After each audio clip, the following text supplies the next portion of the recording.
adalah gembalaku, takkan kekurangan aku. Ia membaringkan aku di padang berumput hijau.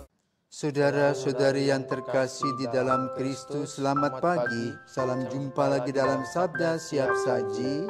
Sabtu 2 Maret 2024, hari biasa pekan kedua Prapaskah.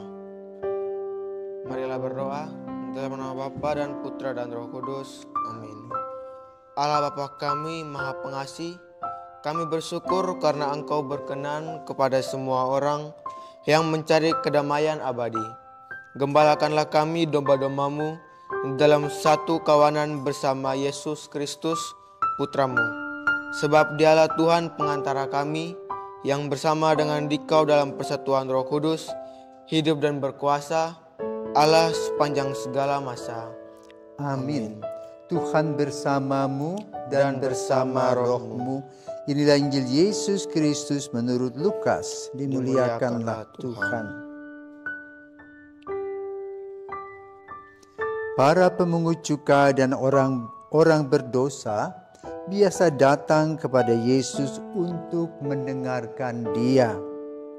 Maka bersungut-sungutlah orang-orang Farisi dan ahli-ahli Taurat, katanya, Ia menerima orang-orang berdosa dan makan bersama-sama dengan mereka.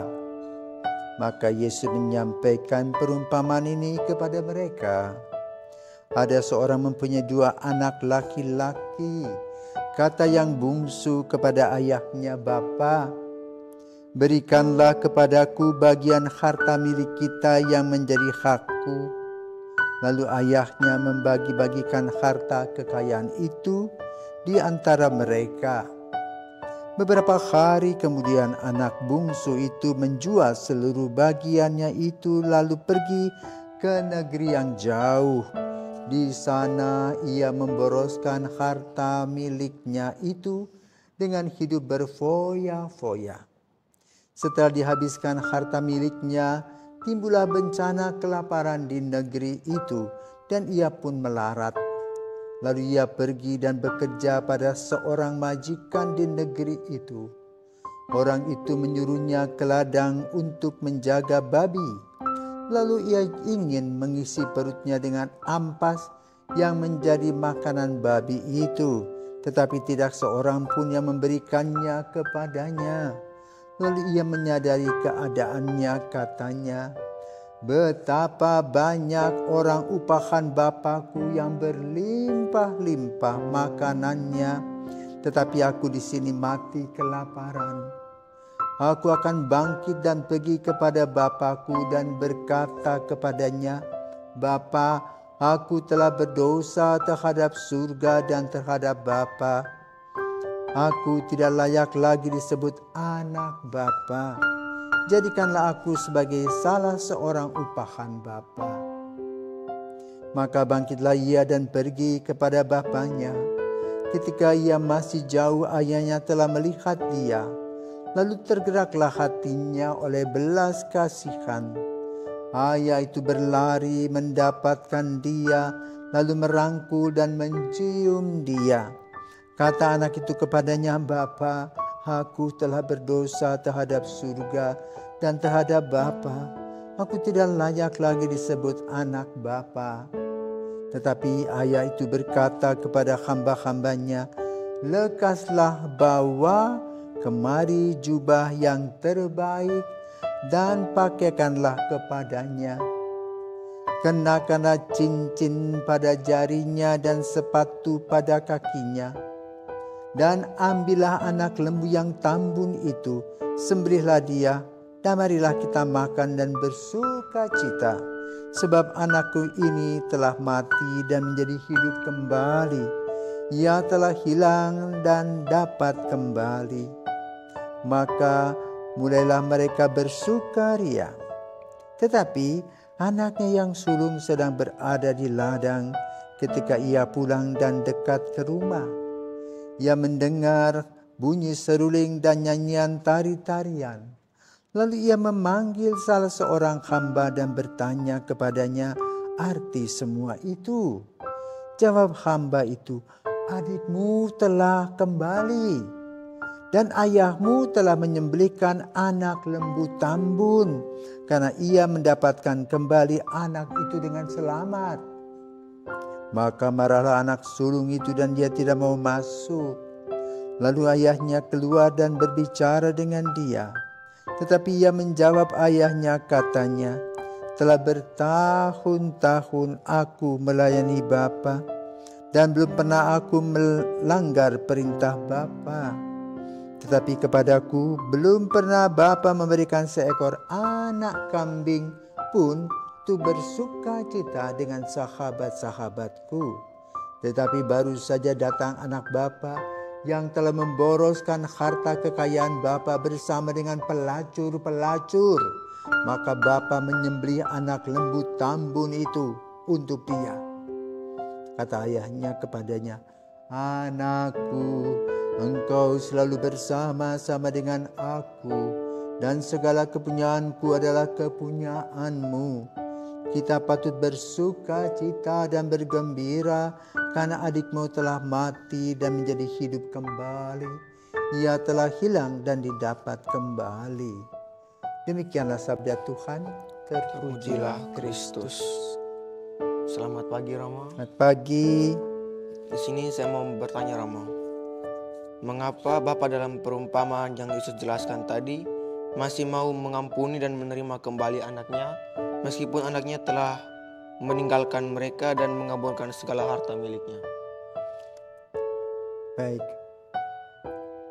Kamu punya bapak ya? Punya. Di rumah mungkin kamu punya perhiasan kaca yang bagus. Ya? Yang dibeli oleh ibumu dengan kredit. Kreditnya belum lunas. Kamu iseng-iseng senggol pecah. Apa kamu diikat di cincang bapamu? Enggak. Hah? Enggak. Tidak ya? Ya. Apa yang bapamu buat dan ibumu coba ketika kamu ada di situ dengan pecahan-pecahan kaca? Marah. Marah suruh injak pecahan-pecahan kaca itu? Enggak. Cuman marah, setelah itu enggak lagi. Dia angkat anaknya, yang penting tidak luka, barang bisa dibeli. Ya kan? Uang bisa dicari, kan begitu. Tetapi anak, sekali aja tuh Tuhan kasih anak melahirkan tuh, nggak masuk lagi perut, lahir lagi, masuk lagi, kan begitu. Ya. Nah jadi ini Yesus tuh pintar sekali. Ya, membuka mata orang-orang yang memprotes dia makan bersama orang-orang berdosa.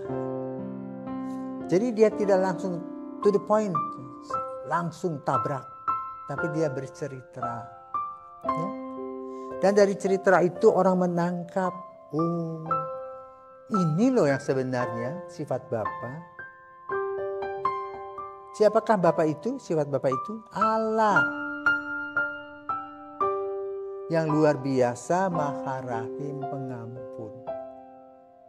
Maka duduk bersama dengan orang-orang yang berdosa tadi dengan harapan mereka bertobat. Tidak menghakimi. Kita sebagai manusia sering menghakimi kan. Seolah kita yang paling beres, padahalnya kita sendiri juga tidak beres. Ya. Karena itu dalam minggu Prapaskah kedua yang dimana kita akan memasuki minggu Prapaskah ketiga yang disebut minggu Prapaskah Letare. Ya, kita diajak untuk apa? Mulai membereskan diri, membenahi diri kita sendiri dari segala macam dosa-dosa, dan mulailah nanti setelah minggu Letare ini biasanya mulai dengan sakramen tobat. Ya, kenapa? Kita tidak ada yang sempurna, tetapi cerita Yesus itu cerdas. Ya, membawa orang untuk mendengarkan dan kemudian menarik kesimpulan. Apa yang kamu tangkap dari cerita itu? Kesimpulannya apa? Mengampuni. Mengampuni. Ya, mengampuni lebih daripada harta. Martabat orang lebih daripada uang. Jadi boleh dikatakan sifat Allah itu Maha Rahim, selalu mengampuni, tetapi sifat kita tidak.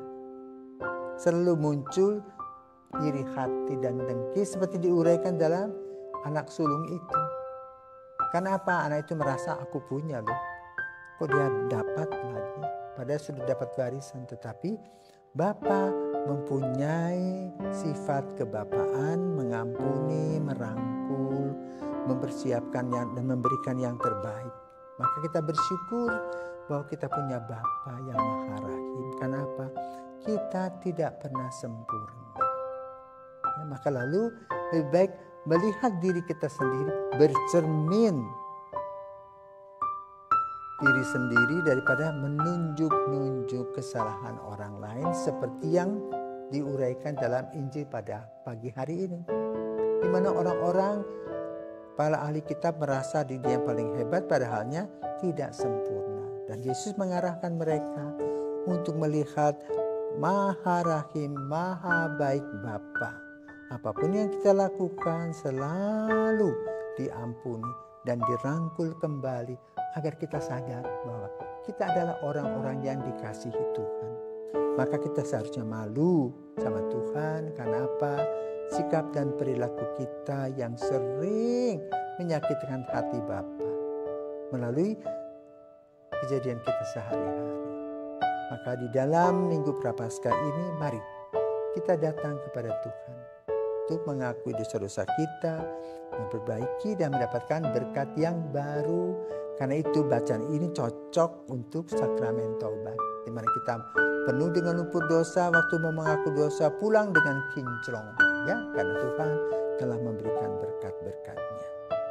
Semoga kita mau datang kepada sakramen pengakuan pribadi untuk dibersihkan dan tidak mengadili orang lain, tetapi mulai mengadili diri sendiri, melihat serta mencatat semua hal-hal yang buruk yang melahirkan apa relasi kita dengan Tuhan tidak baik.